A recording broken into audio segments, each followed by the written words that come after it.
大家好，我是小美。每到立春的时候，在北京就会有吃春饼的习俗。北京人的春饼都是烙出来的，准备面粉250克，滚烫的开水180毫升，面粉中分多次加入开水，一定要这种刚做好的水，用筷子搅成絮状，稍微晾凉些，再揉成面团，不光滑也是没有关系的。盖上保鲜膜，放5分钟再揉就可以了。接下来准备食材，干木耳用水泡发备用，粉条加水泡软备用。准备生抽2勺备用，老抽半勺备用，蚝油1勺备用。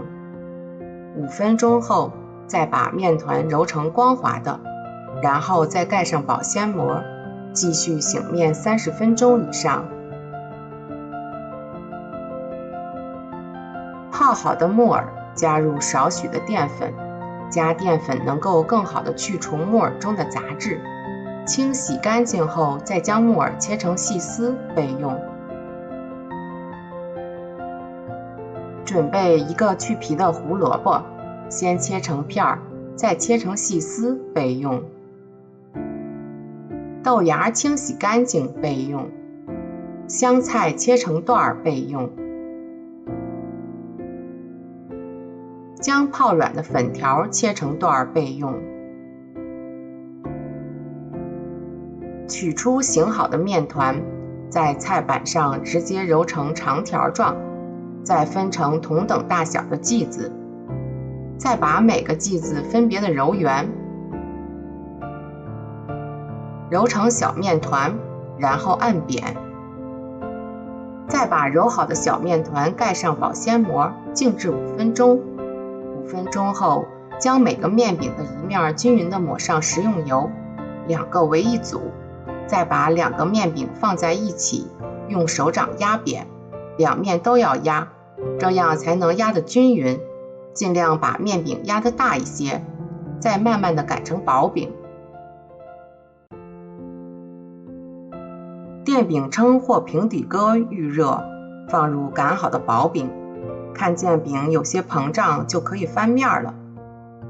翻面后再膨胀，春饼就做好了，取出。趁热把饼撕开，看，很容易就撕成了2张。将摊好的春饼放在盘中，盖上盖子。接下来我们准备炒合菜，碗中打入3个鸡蛋，打散后备用。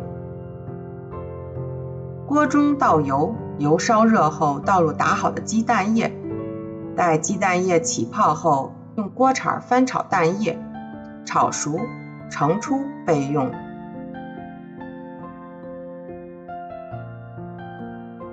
然后锅中再倒入油，加入豆芽、胡萝卜、木耳一起翻炒，炒到豆芽断生，再加入粉条，然后加入生抽、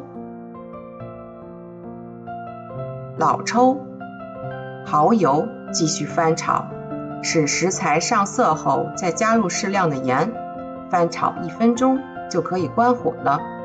关火后加入鸡蛋和香菜，翻炒均匀，盛到盘中。我们的合菜就做好了。拿出刚烙好的春饼，放上我们炒好的合菜。吃春饼的时候，要将饼的底部向上折，再从侧面卷起来，饼软菜香。我们用开水揉面，可以彻底破坏面粉的筋，让揉成的面团软和。做出来的春饼才会柔软。合菜中添加了胡萝卜、豆芽、鸡蛋、木耳，吃起来非常的爽口，不油腻，也均衡了各种营养。喜欢我记得关注订阅吧，小美会定期分享美食，谢谢您的支持。